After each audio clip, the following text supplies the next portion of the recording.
வேற என்ன தெரிஞ்சுங்களா? நான் இன்னைக்கு கேரட் சிப்ஸ் பண்ண போறேன். நீங்க குச்சிக்கிழங்கு சிப்ஸ் சாப்பிட்டுருப்பீங்க, உருளைக்கிழங்கு சிப்ஸ் சாப்பிட்டுருப்பீங்க. இன்னைக்கு கேரட்ல ஹெல்த்தியா சிப்ஸ் பண்ண போறேன். கேரட்டு சீவிக்கலாம்.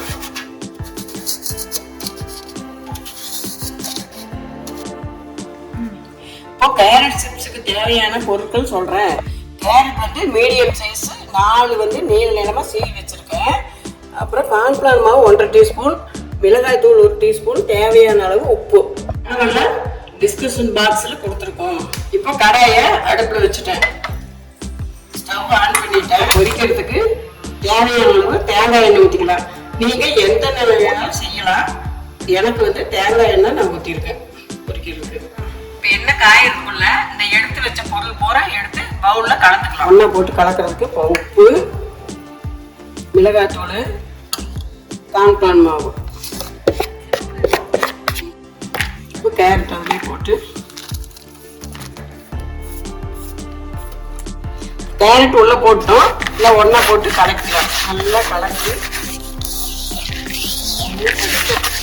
எல்லாம் போட்டு கேரட் எல்லாம் போட்டு இப்படி நல்லா கலந்துக்கணும்.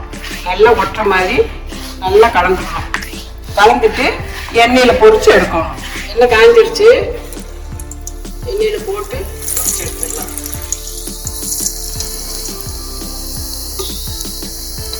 இது வந்து சின்ன குழந்தைங்களுக்கெல்லாம் நல்லா சத்தானது, நல்லா விரும்பி சாப்பிடுவாங்க. குட்டீஸ்க்கெல்லாம் கொடுங்க செஞ்சு.